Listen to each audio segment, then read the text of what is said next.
అప్పుడే పుట్టిన బేబీని ఎలా చూసుకోవాలో 6 టిప్స్ ఈ వీడియోలో తెలుసుకుందాం. నేను doctor Anitha Chaganti, consultant neonatologist and paediatrician in Guntur. First tip ఏంటంటే కార్డ్ కేర్ అన్నమాట. అంటే బేబీ బొడ్డు తాడు ఉంటది కదా, దాన్ని ఎలా కేర్ చేయాలో తెలుసుకుందాం. ఆ బొడ్డు తాడు అనేది యూజువల్లీ 5th డే తర్వాత అట్లా ఊడిపోతుంది అనమాట.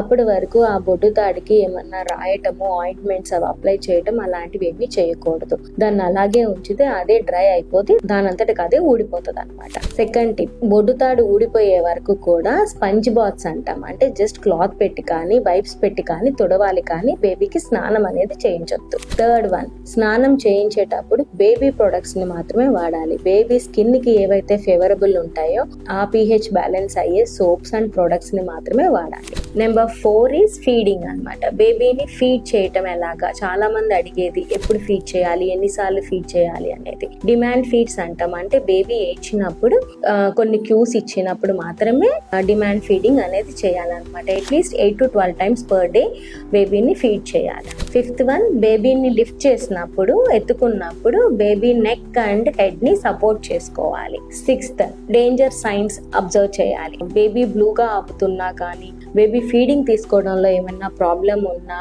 బ్రీతింగ్ ప్రాబ్లం ఉన్నా, ఎక్కువగా బ్రీతింగ్ తీసుకుంటున్నా, వామిటింగ్స్ ఎక్కువగా చేస్తున్నా, అంటే కొంత మిల్క్ అనేది ఎప్పుడైనా వామిట్ చేస్తుంటారు, అది పర్వాలేదు. కానీ తాగింది తాగినట్టుగా కక్కేస్తున్నా బేబీ, ఇలాంటివి ఇష్యూస్ ఉన్నప్పుడు మాత్రం వెంటనే డాక్టర్ ని కన్సల్ట్ చేయాలి. ఈ వీడియోని ప్రతి ఒక్క మదర్ కి అండ్ ఫ్యామిలీ మెంబర్స్ కి షేర్ చేయండి. మరింత ఇన్ఫర్మేషన్ కోసం మా పేజ్ ని ఫాలో చేయండి.